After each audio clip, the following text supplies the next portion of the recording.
आप क्या झूठ परोस रहे हो? झूठ है मनोज जी। आप हमको इसका एक प्रूफ दो, कहां से लाए? मैं हूँ यासर मलिक। कौन लिखा है ये? क्या है? कौन है?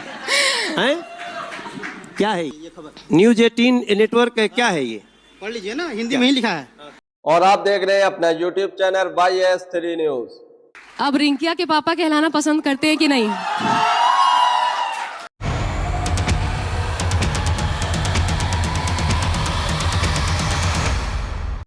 जनता के बीच बुरे फंसे रिंकिया के पापा मनोज तिवारी। लाइव डिबेट के अंदर झूठ बोल रहे थे मनोज तिवारी, तभी जनता के बीच से एक शख्स ने उठकर उनकी धज्जियां उड़ा दी, उनके झूठ को एक्सपोज किया, उनके झूठ का पर्दाफाश किया, लेकिन वो मानने को तैयार नहीं थे।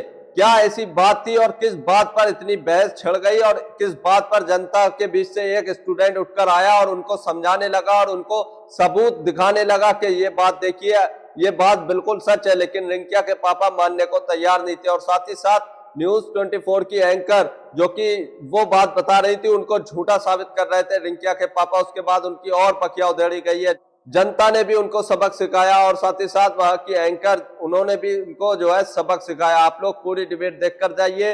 इस डिबेट के अंदर बुरे फंसे हैं रिंकिया के पापा। प्रशांत सवाल पूछना चाह रहे हैं। मनोज जी, हाँ। मेरा एक सवाल है, जैसे अभी आपने कहा कि दिल्ली का बजट बिगड़ गया, सरप्लस में हुआ करता था, अब डेफिसिट में चला गया जी। क्या आपको लगता है कि जो फ्रीवीज योजनाएं हैं, और चाहे वो गरीब महिलाओं के लिए हो या फिर बाकी किसी अन्य वर्ग के लिए हो, ऐसे ही बजट महाराष्ट्र का भी बिगड़ता जा रहा है, अब वहां पे स्क्रूटनी चल रही है, मध्य प्रदेश में भी ऐसे ही हाल हुआ, तो ये फ्रीवीज योजनाएं जो हैं वो राज्य सरकार के खजाने पर एक बड़ा बोझ बनती जा रही हैं, और जो टैक्स पेयर का पैसा है वो फ्रीवी योजना में जिस तरह से बर्बाद किया रहा है, वो बाकी विकास की योजनाएं जो हैं वो कहीं ना कहीं बाधित होती है। देखिए, मैंने पहले कहा कि बीजेपी वही कहती है जो कर सकती है, और करने के लिए एक योजना होनी चाहिए। इस देश में पहले टैक्स के रूप में पर मंथ 25 से 30 हजार करोड़ रुपए आते थे। आज इस देश में जीएसटी के बाद जानते हैं पर मंथ कितने पैसे आते हैं? 2 लाख करोड़। 2 लाख करोड़ एक महीने में आते हैं। ये देश कहां से आ गया? ये पैसे कहां से आ गए? सिर्फ ईमानदारी की नीयत थी जिसने दिखाना शुरू कर दिया। सर, आपको भी पता होगा, आज 1,60,000 crore average per month tax आता है।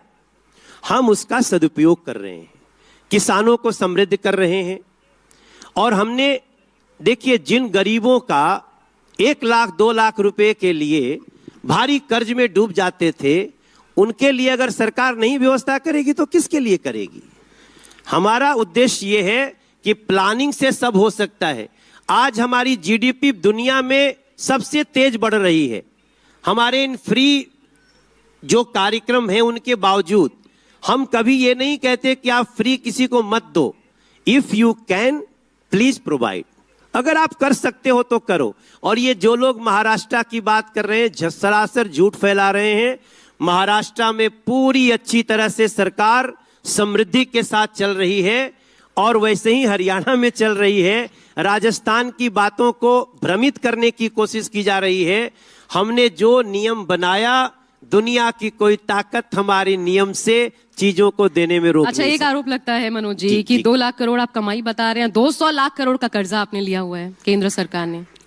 अब ये आरोप लगते हैं, मैं आरोपों पर ही जाऊं। अरे आप ऐसा आरोप कम से कम आपको बोलना नहीं चाहिए। आप बताइए मुझे, अभी दिखाइए, अभी दिखाइए। बट आप इतनी बड़ी बात बोलते हो। देखिए एक मिनट देखो, मनोज जी, मैं जो आप पूछ रही हूं, एक एंकर हो टीवी के, इतने बड़े चैनल के, आप क्या झूठ परोस रहे हो? झूठ है मनोज जी। हम दुनिया के 172 देशों को कर्ज दे रहे हैं। झूठ है, सरासर झूठ बोल रहे हैं। 200 लाख करोड़ का कर्जा हमने लिया, झूठ है। हाँ। मैं आपसे ये रिक्वेस्ट करती हूँ, प्लीज इसके बाद जाइएगा, फैक्ट फाइंडिंग कीजिएगा। अगर मैं झूठ बोल रही हूँ, 200 लाख करोड़ का कर्जा भारत पे। 200 लाख करोड़ का कर्जा। अच्छा, मैं आपसे ये कह रही हूँ, प्लीज उसके बाद आप मुझे कॉल करिएगा अगर मेरी गलती रही। आप नहीं, आप बिल्कुल सरासर झूठ बोल रहे हो। ये नहीं 200 लाख करोड़ के कर्जे के बाद हम दुनिया में सबसे तेजी से बढ़ रही, ये सच बात है। हम बस एक इकोनॉमी है ये आपको हाँ, पता है हम ये अभी है। 5वीं सबसे बड़ी इकोनॉमी है दुनिया की, हाँ, ये आप सही कह रहे हैं। और वो कर्ज लेके बन गए। नहीं, लेकिन ये है मनोज जी, प्लीज इसे आप डिनाई करें, लेकिन देखिए आप इतनी देखो, एक आपको बताएं, देखिए मनोज जी, मैं जो बोल आपको रही हम हूँ उसको ठुकरा आप दे रहे हमको इसका एक प्रूफ दो, कहाँ से लाए? हैं। गूगल करिए ना। हाँ दिखाइए ना, अब दिखाइए, मैं दिखा, निकालिए, जरा प्लीज गूगल निकालो। करके दिखा दीजिए। अच्छा, ये तो मेरे वरिष्ठ भी यहाँ बैठे नहीं, नहीं, हैं, अभी सुकेश- अभी निकाले, सुकेश जी, ऐसा 200 है कि लाख नहीं? करोड़ का है कहाँ कि पे? नहीं, है कि नहीं? कहाँ ये तो बच्चे भी बैठे हैं, प्लीज बताइए। नहीं, कहाँ दिखाओ, अभी दिखाओ। गूगल कर लीजिए। मैं झूठ नहीं, मनोज जी, मैं यहाँ आपसे नहीं। चर्चा करने बैठी हूँ, मैं झूठ नहीं नहीं, बोलूंगी। नहीं, आप Please, हमको दिखाओ। आप मेरे मेहमान हैं, नाराज ना हो। नहीं, नहीं, लेकिन हम ये नाराज facts हो ही हैं। नहीं रहे हैं, हमारी ये facts हैं। जानकारी बढ़ाओ। चलिए आप ना, मैं दिखाओ। थोड़ा सा मैं चाहती हूँ मनोज जी, आप जिस चीज नहीं, के लिए नहीं, आओ, जाने लाओ, जाते दिखाओ, हैं, लाइए, इधर लाइए, ठीक है, कोई बात नहीं, कोई बात नहीं। लाइए। हाँ, क्या कौन लिखा है ये? क्या है? कौन है? क्या है ये? मनोज, मुझे पूरा विश्वास। पढ़ लीजिए क्या हाँ, तो कौन लिखा है ये? चलिए चलिए, कोई नहीं, कोई नहीं, ठीक है, ले जाइए मनोज जी, छोड़िए गूगल इस बात पे को, छोड़िए। दीजिए दीजिए दीजिए, पढ़ के बताते हैं। अरे मनोज जी, आगे न्यूज़ बढ़ते हैं, 18 आइए का ना, है, देखिए। इधर बैठ। न्यूज 18 नेटवर्क का है, देखिए ये खबर न्यूज 18 नेटवर्क है, क्या है ये? पढ़ लीजिए ना, हिंदी में ही लिखा है। मनोज जी, सितंबर 2023 के अंत तक विदेशी कर अरे ठीक है मनोज जी, प्लीज। $137 था। आइए। वित्त मंत्रालय की भारत तिमाही की रिपोर्ट ठीक है, ये हर सरकार पर होता है मनोज जी, मैं आरोप नहीं लगा रही, दोषारोपण नहीं है, प्लीज आइए, जो बैठिए। जून 2024 के आइए, मुकाबले आइए। 29.6 ये तो होता है। डॉलर से अधिक है। देश को आगे बढ़ाए जाने के लिए जरूरी है। आइए, आप बताओ। प्लीज बैठिए, प्लीज चलो बैठिए। चलो, इसको यहीं छोड़ते हैं। न्यूज 24। मनोज जी सुनिए ना, नहीं, मैं नहीं, थोड़ा आप जहाँ से हैं उसकी नहीं, बात करना कोई चाहती बात हूँ। नहीं, हम आज ही इस बात को अभी हम जा करके, आप देखो, इस तरह का झूठ मत परोसो। हमारे देश का इकोनॉमी, हम दुनिया की 5वीं सबसे बड़ी इकोनॉमी बन गए हैं, और 5वीं सबसे बड़ी इकोनॉमी कर्ज लेके नहीं बनते हैं, अपनी ताकत से बनते हैं। सही है मनोज, दुनिया की 5वीं सबसे बड़ी इकोनॉमी, हम 3rd सबसे बड़ी इकोनॉमी बनने जा रहे हैं। आप ये किस फेक न्यूज के चक्कर में पड़े हो? ये मनोज मैं जी। बहुत क्लियरली बता दूं कि दुनिया की 5वीं सबसे बड़ी इकोनॉमी बनना कर्ज लेके नहीं होता है, इसलिए इस तरह के फेक न्यूज को ना फैला। अच्छा मनोज जी, मनोज बताइए जी, आपको, मैं आपको डेट भी बता देती हूँ, आशा, 22 दिसंबर 2023 की रिपोर्ट है, आप आशा- जाकर गूगल करिएगा। नहीं, आप सुकेश जी, आप ये बताओ कि मनोज- क्या दुनिया मनोज भाई। की 5वीं सबसे बड़ी इकोनॉमी है कि नहीं?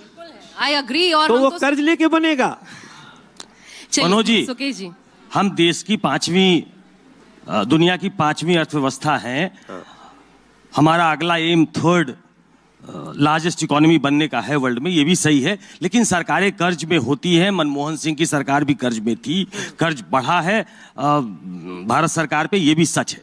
थोड़ा राजनीतिक माहौल पे आते हैं, अर्थशास्त्र पे बहुत डिस्कशन हो गया। नहीं, आप मैं इस बात पूर्वांचल को आप नहीं मान पूर्वांचल सकता, सुनिए क्योंकि ना, मेरी अपनी स्टडी भी है, बिल्कुल ही ये फेक न्यूज है। चलिए आगे बढ़ते हैं। हाँ आप पूर्वांचल से आते हैं मनोज जी, जी, और बड़ा वोट बैंक पूर्वांचल है। आपने थोड़ा डैमेज कंट्रोल किया, एक आपके प्रवक्ता ने पूर्वांचलियों के लिए कुछ कह दिया, उसको बड़ा मुद्दा बना दिया आम आदमी पार्टी ने। वो सब तो ठीक है, चलिए आप उसका डैमेज कंट्रोल कर भी लीजिए। अरविंद केजरीवाल के सामने भाई कोई क्यों नहीं है चेहरे के तौर पे? आम तौर पे आप लोग चेहरा देते हो, भाई मनोज तिवारी ही चेहरा हो जाते तो शायद पूर्वांचलियों को लगता कि पहली बार पूर्वांचल का कोई सीएम बनेगा। तो आप तो 3 बार के सांसद, बीजेपी के अध्यक्ष, अब आप पुराने नेता हो गए, तो क्यों ऐसा नहीं लगता कि किसी को प्रोजेक्ट कर दिया जाए, मनोज तिवारी को ही कर दिया जाए?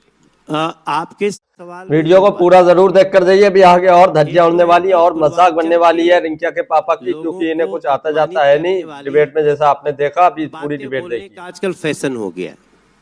पहले अरविंद केजरीवाल ने हम पूर्वांचलियों को फर्जी वोटर कहा, फिर बाद में जब हम गए प्रदर्शन कर रहे थे तो उन्होंने हम लोगों के लिए दोगले शब्द का प्रयोग किया कि पूर्वांचल के लोग दोगले हैं। मैंने संजय सिंह जी को कहा कि आप भी पूर्वांचल के हो, क्या आप इस शब्द को स्वीकार करते हो? नहीं तो कम से कम अपनी पार्टी के नेता का निंदा करो। उसके बाद ये शहजाद पूनावाला केस आया। वो मेरी पार्टी के प्रवक्ता हैं। मैंने तुरंत उनकी निंदा की और निंदा करते हुए कहा कि शहजाद यू शुड एपोलोजाइज। और आज मैं शहजाद पूनावाले का ये बड़प्पन मानूंगा कि उसने क्षमा मांगी। उसने कहा हमसे गलती हो गई। और है मनोज जी, बड़ा ब्लेटेंट सा दिखा। आप चूंकि बड़ी साफगोई से बात कर रहे हैं, अपने प्रवक्ता को सरेआम आपने माफी मांगने के लिए कहा, आपने खुद खेद जताया। एक दूसरा इशू है, वो भी आपके ध्यान में होगा। आपके साथी परवेश वर्मा, आपके साथ 2 बार सांसद रहे वो। जी जी जी। Model code of conduct MCC लागू होने के बाद भी जिस तरीके से पैसे बांटे गए कैमरे पे देखा गया, जूते बांटे जा रहे हैं, कंबल बांटा जा रहा है और उसको जस्टिफाई किया जा रहा है। आपको लगता है कि बीजेपी जो चाल चरित्र चेहरे वाली पार्टी है, अटल बिहारी वाजपेयी, नानाजी देशमुख, श्यामा प्रसाद मुखर्जी वाली पार्टी है, आपसे लोग ये एक्सपेक्ट नहीं करते हैं, तो क्या पार्टी में इस पे विचार नहीं हुआ या हो नहीं रहा कि ये बहुत ब्लेटेंट हो गया, ऐसा नहीं होना चाहिए? नहीं सुकेश जी, मैं आप सबको बताऊं, पूरी दिल्ली को बताना चाहता हूं, प्रवेश वर्मा ने जो भी चीज बांटे वो आचार संहिता से पहले बांटे। अब आचार संहिता से पहले मेरे घर में कोई आता है, मैं इसको कुछ देना चाहता हूं, क्या दिक्कत है? जब देने वाले को दिक्कत नहीं है तो देखने वाले को क्या दिक्कत हो रही है? हमने आचार संहिता के पहले दिया ना, उसके बाद अगर आता है तो फिर तो केस हो जाएगा हमारे ऊपर। हाँ, वो मामला दर्ज हुआ है, चुनाव आयोग ने भी कहा है। नहीं, मामला दर्ज तो अरविंद केजरीवाल पर भी हुआ है। आपको पता है अरविंद केजरीवाल जी आज की डेट में भी 2 जगह से वोटर हैं। कोई ये सोच सकता है? जी, जरा एक और सवाल मैं आपसे लेना चाहती हूँ, बड़ा दिलचस्प है, क्योंकि छठ की याद दिलाते हुए कांग्रेस ने कहा है कि जब हम आएंगे अगर, तो हम शारदा सिन्हा जी के नाम पर जिला घोषित करेंगे दिल्ली में। ये बताइए कितनी खूबसूरत बात है। किसने कहा? कांग्रेस की तरफ से कहा गया है। क्या क्या बोला? कि शारदा सिन्हा जी के नाम पर जिला घोषित किया जाएगा, क्योंकि पूर्वांचली आप जानते हैं 46 लाख पूर्वांचली अपने आए 29 सीटों पर उनका सीधा सीधा असर है दिल्ली में। ऐसी मांग आप भी करेंगे, क्योंकि आप भी उसी फील्ड से भी आते हैं? नहीं, शारदा सिन्हा जी के नाम से कुछ भी हो तो मैं तो स्वागत, क्या मैं उसके जाकर के बधाई दे के आऊंगा। शारदा सिन्हा जैसे लोगों का सम्मान होना चाहिए और मैं पक्का विश्वास करता हूं कि शारदा सिन्हा जी को ज्यादा से ज्यादा सम्मान दिया जाना चाहिए। बिहार की सरकार ने भी घोषित किया है और कांग्रेस तो वैसे जो कहती है वो करती नहीं है। कांग्रेस अभी छत्तीसगढ़ के चुनाव में आज से 6 साल पहले 1000 रुपया महीना देंगे महिलाओं को बोला था। 5 साल बीत गया, नहीं दिया। 5 साल बाद लोगों ने पलट दिया। अभी हिमाचल प्रदेश है 1500 रुपया महिलाओं को देंगे, ऐसा उन्होंने कहा। आपको पता होगा वहां भी नहीं दिया। तो कांग्रेस के लिए कहना मतलब बहुत आसान है। राहुल गांधी जी ने खुद ही कई बात ऐसी कही थी, खुद अपने से मैनिफेस्टो रिलीज किए थे। तो वो कह के करते नहीं है, लेकिन अगर वो कर देंगे तो मैं थैंक यू बोलने जाऊं। दीजिए, अब रिंकिया के पापा कहलाना पसंद करते हैं कि नहीं? मुझे बहुत प्राउड फील होता है। क्या बात है कि मैं रिंकिया का पापा हूं। देखो,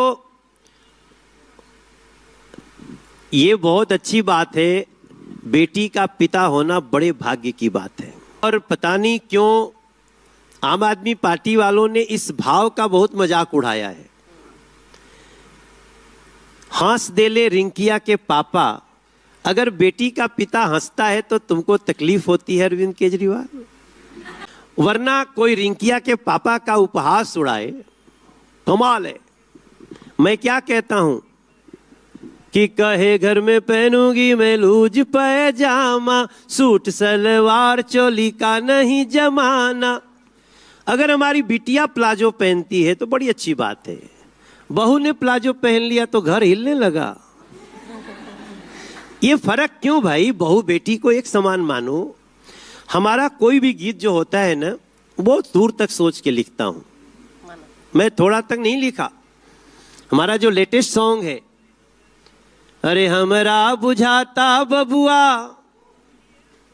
जीएम होई है, वाह वाह वाह। ना ना ना ना ना ना ईडीएम होई है हो, ए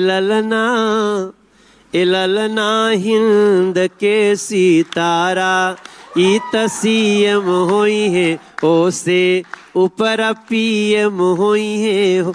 हम अपने बच्चे के लिए कितनी भी कल्पना करें, मुनि जी के जैसन बाबू ज्ञानी होई है। अब इतना सुनते अरविंद केजरीवाल जर जाएंगे। अरे अरे ये तो अपने बच्चे को मुनि जैसा बनाना चाह रहा है, मौलवी जैसा क्यों नहीं बनाना चाह रहा है? अरे बाप रे। हाँ, अरे भाई हमारी परंपरा है, मौलवी का बच्चा मौलवी भी बनने की बात करेगा और मुनि की संतान मुनि बनने की कोशिश करेगी। इस पे आप जलाओ मत, अपने को परेशान मत वो समझो। तो खूब। वीडियो अच्छी लगी हो तो इसको लाइक करें। आपको ये डिबेट देखकर कैसा लगा अपनी राय कमेंट बॉक्स में जरूर देकर जाइए। मनोज तिवारी के जो ज्ञान है उसके बारे में आप क्या कहते हैं, अपनी राय जरूर दीजिए।